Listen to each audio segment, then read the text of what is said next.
life is really a sad journey. It is.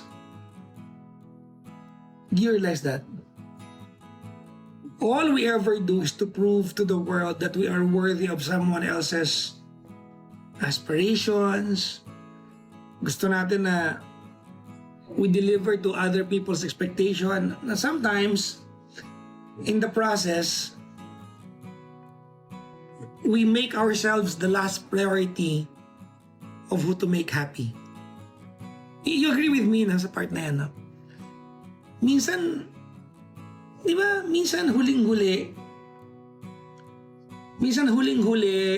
yung sarili natin na paliligayahin natin. Because as human beings, mga kaibigan, eto, akin lang to, in my humble opinion, no? As human beings, we find legitimacy. If we find legitimacy sa ating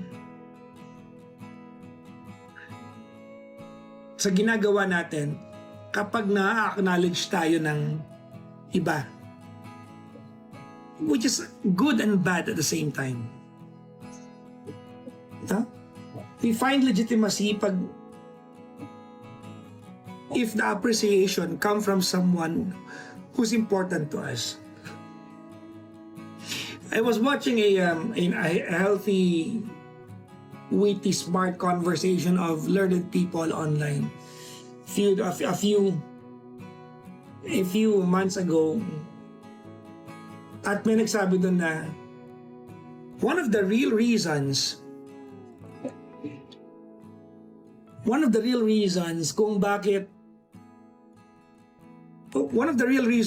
that we don't even realize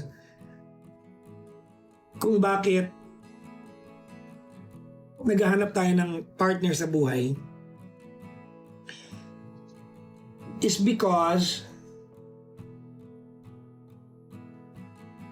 we want to have someone to witness our existence. Ang lalim, di ba? We don't even realize it, but one of the real reasons why we want to end up having a partner in life is to have someone to witness our existence. Someone to witness our downfall, who will be there for us. Someone to cheer on our victories. Someone to spend our boring days. Someone to have our endless meals in life. That's what we're looking for. Someone to witness our existence. Kasi inevitably, we exit the world.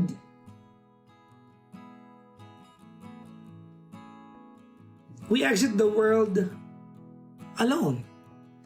None of the relationship that you built in this lifetime pwede mong dalhin. None of the things that you earned as a possession in this lifetime will be yours. Wala, no? Even the best relationship that you have, iiwanan mo yan when time has come. But why do we do it? Because it fulfills us to know that we did all that we can to be significant in this lifetime, and someone witnessed us.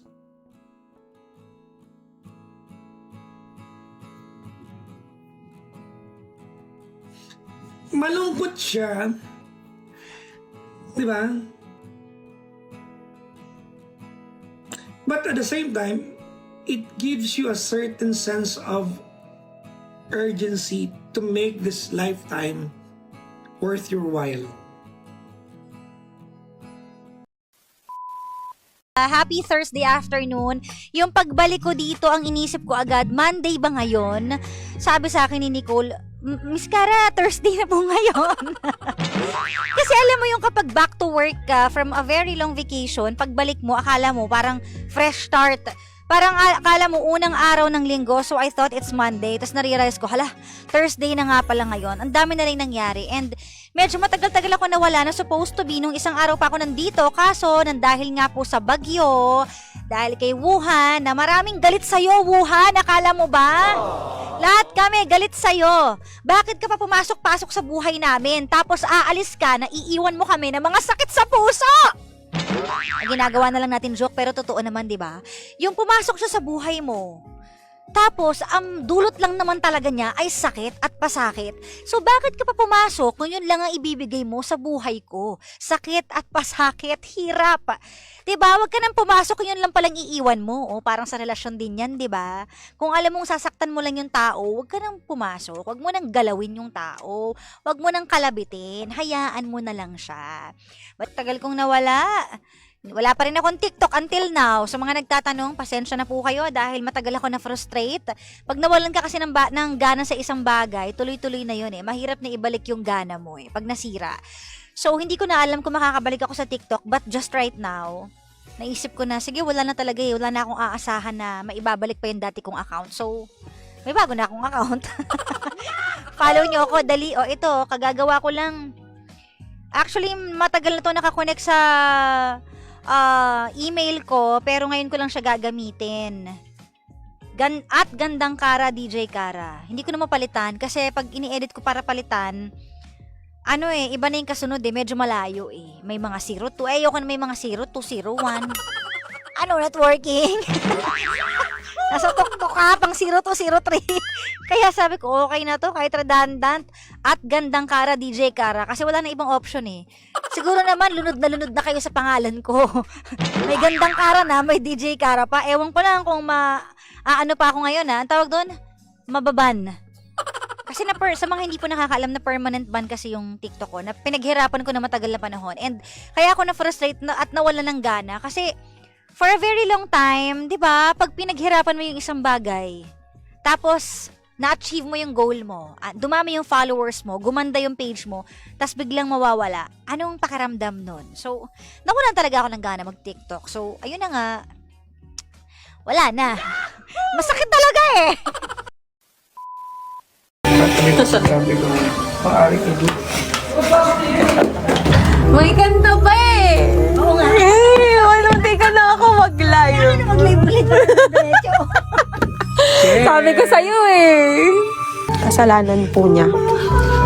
Siya po may kasalanan. Sabi nila, for the taranta pa daw. Hindi naman mag-live. Naka 200 plus hours siya ng late. Kaya na Wag! Eto pa nga, may pasalubong sa akin si Kara kanina. Kaso, dahil nasalubong niya si Sisa at si Sisa sinabi, "Uy Kara, wala ka bang pasalubong?"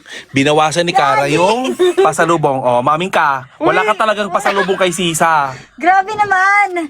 Hindi. Ay! Magkakabukingan tayo dito. Baka mamaya. Alam nyo ba? Ano naman? May gusto nyo pa na marami. Oh, lipat kayo sa live ko. Tapos, Hala. magpalayon kayo doon. Pagpalayon kayo doon. Ginagawa mo na naman ako ng viewers. Ayan na. Power nap. O siya. Sana may power ka na talaga. Sana ganun din sa pag-ibig, no? Yung kapag nakapag-power nap ka na, pagising mo, okay na ulit. Wala na ulit galit, wala na ulit lungkot, wala na ulit sakit. Sana kaya lahat ng power nap. Kaso, may mga bagay na hindi na talaga kayang iidlip. Minsan kailangan mo na siyang ipahinga. Ibig sabihin, kailangan mo nang itulog. Itulog ang feelings mo para sa kanya. Hanggang sa pagising mo, wala ka nang nararamdaman kahit na ano. At pagising mo, may iba ka nang mamahalin. Ang sarap nung ganon! Diba? For the hugot na naman tayo. Ano ba? Hoy, grabe ka naman. Oo.